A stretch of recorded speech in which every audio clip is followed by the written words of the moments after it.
हमने आमंत्रित भी किया है कि आपका सुझाव क्या है, हमको आप। संसद के अंदर जबरदस्त हंगामा, संसद के बाहर प्रदर्शन और सियासत के केंद्र में पेपर लीक और धर्मेंद्र प्रधान का इस्तीफा। दिल्ली में इस वक्त 3 मोर्चों पर घमासान छिड़ा है। पहला जंतर मंतर पर कॉकरोच जनता पार्टी का आंदोलन, दूसरा संसद में विपक्ष का सरकार पर हमला और तीसरा बीजेपी का पलटवार। अब इंडिया गठबंधन ने भी अपनी रणनीति तेज कर दी है, तो सरकार विपक्ष पर आंदोलन की आड़ में अपनी राजनीति चमकाने का आरोप लगा रही है। इन तस्वीरों को देखकर साफ है कि पेपर लीक का मुद्दा अब पूरी तरह से राजनीतिक अखाड़े में तब्दील हो चुका है। संसद के मॉनसून सत्र के चौथे दिन आज इंडी गठबंधन के नेताओं ने संसद भवन में बड़ी बैठक की, जिसमें राहुल गांधी, अखिलेश यादव, प्रियंका गांधी, सुप्रिया सुले और टीएमसी समेत कई विपक्षी दलों के वरिष्ठ नेता शामिल हुए। बैठक में तय हुआ कि नीट पेपर लीक, उपद्रवियों पर पुलिस की कार्रवाई और शिक्षा मंत्री धर्मेंद्र प्रधान के इस्तीफे के मुद्दे पर सरकार को लगातार घेरा जाएगा। बैठक के बाद प्रियंका गांधी ने सरकार पर सीधा हमला बोला। उन्होंने कहा कि प्रदर्शनकारी कोई आतंकी नहीं है, फिर उन पर टीयर गैस क्यों चलाई जा रही है। प्रियंका ने प्रधानमंत्री मोदी को भी निशाने पर लेते हुए कहा कि जब हर उपलब्धि का श्रेय प्रधानमंत्री लेते हैं तो दिल्ली में जो कुछ हो रहा है उसकी जिम्मेदारी भी उन्हीं की है। What is this? Are we living in a democracy? Think about it. Children are protesting. They're all young. Think about it. They've cut all the internet. What are they doing? They're not terrorists. Their parents will be worried. Their families will be worried. They can't contact anyone. They're putting tear gas on them. They're beating them. What kind of democracy is this? And why aren't you people speaking up? Why aren't you speaking up? Why are you constantly asking me only the questions which the government wants you to ask me? Who's responsible? If Modi ji is responsible for us going to Mars, if Modi ji is responsible for every achievement that every Indian makes, whether it's in the Olympics or in the Asian Games, then Modi ji is responsible for what is happening today.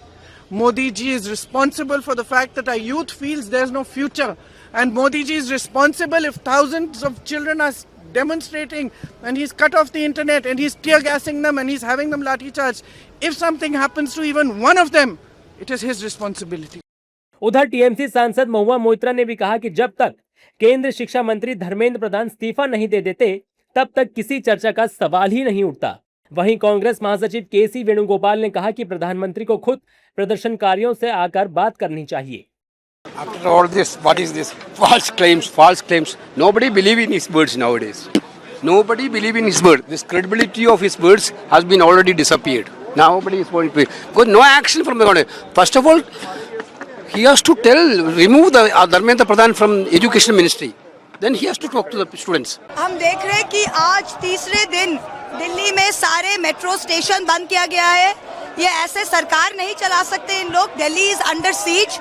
हमारे और अंदर parliament के अंदर और parliament के बाहर एक ही मांग है, धर्मेंद्र प्रधान इस्तीफा दो।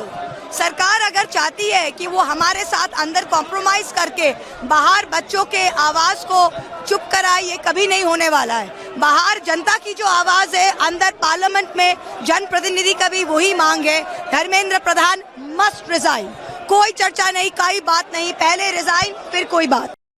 विपक्ष के तेवरों पर बीजेपी ने भी तीखा पलटवार किया। बीजेपी सांसद निशिकांत दुबे ने आंदोलन के पीछे विदेशी ताकतों का हाथ होने का आरोप लगाया, तो संसदीय कार्य मंत्री किरेन रिजिजू ने विपक्ष से चर्चा से भागने के बजाय सदन में बहस करने की नसीहत दी। वो सारी ताकतें, सारी विदेशी ताकतें इसको जो है एक विषय बनाना चाहती हैं, वही एक्टिव है और वो संविधान के प्रति उनकी कोई आस्था नहीं है और वो ऐसा माहौल क्रिएट करना चाहते हैं। जैसे राहुल गांधी जी गए थे प्रधानमंत्री आवास, कोई आवास पर जाता है?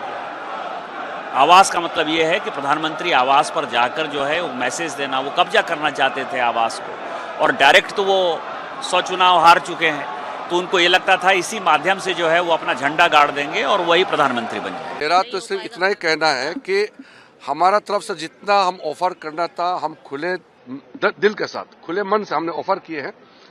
अब कोई बहाना किए बगैर तुरंत नीट एग्जाम पेपर लीक पे हम डिस्कशन शुरू करें, तो अपोजिशन पार्टी डिस्कशन से नहीं भागना चाहिए, मेरा अनुरोध है।